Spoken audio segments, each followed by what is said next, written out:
It's hard to forget this. 3 years ago, that line of tornadoes that left behind a path of death and destruction in Middle Tennessee.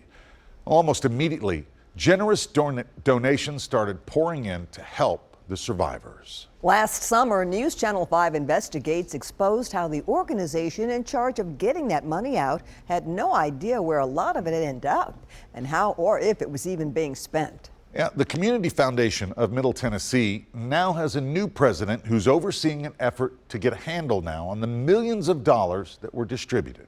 He sat down with consumer investigator Jennifer Kraus to talk about what the foundation has learned since our stories and what it will do differently next time.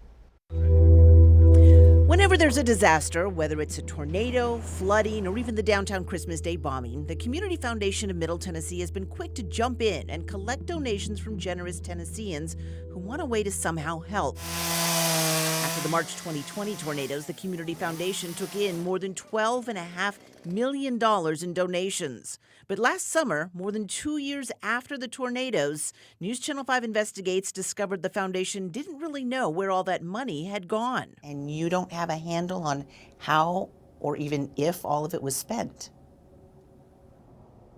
We are still in recovery. Yes, mistakes were made. Hal Cato joined the Community Foundation as its new president just 3 months ago. Do you have a better handle on where the money was spent? What did it get to the right people? Yes, we do. Cato has spent his life leading nonprofits like Hands on Nashville, the Oasis Center, and most recently Thistle Farms, and says he was well aware of our investigation when he took the job. I do know that there's been a lot of reflection since then about what we've learned and what we need to do different so that we're in a different position going forward. Tell me about this reflection and the changes you've made. Looking at our own internal processes and systems and making sure that they're airtight. Last summer, you may recall, if you went to the Foundation's Tornado Response website, it listed just the names of the organizations that received grants, how much they got, and a very generic description in most cases of what it was to be used for. But look at the Tornado Response website now. Last fall, the foundation went back and asked all the grant recipients to tell them how they'd spent their money helping tornado victims. And if you click on the name, you can read their full report. From playgrounds to counseling, it just shows you just how diverse and broad the needs are of survivors after a disaster like this. You may remember during our initial investigation, we discovered that right after the tornadoes, so they sent you a $30,000 check. Yeah. The Community Foundation sent $30,000 checks to dozens of organizations, including Metro Schools' Community Achieves program. They never asked for that money. Correct. But as we learned, not only did Community Achieves never ask for that money, no one with the organization even knew they'd received it until we asked about it and discovered that it had been sitting in a bank account untouched for more than 2 years. We haven't discovered anything else like that. That was just... That was an anomaly. Since our initial reporting, Metro's Community Achieves program has decided to return the money it received to the Community Foundation.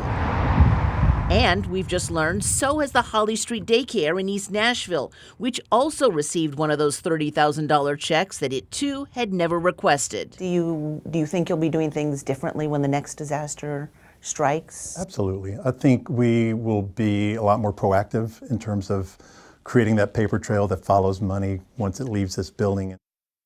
The Community Foundation took in more than $12.5 million right after the tornadoes. As of last month, they still had more than $2.5 million left. Special committee recently sat down to figure out what to do with the remaining money.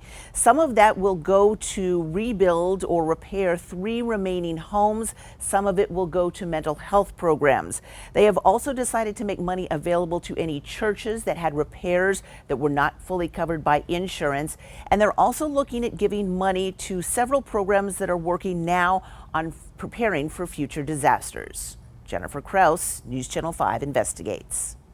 Thanks, Jennifer. We've got a full breakdown of how the remaining money will be spent on our website with this story.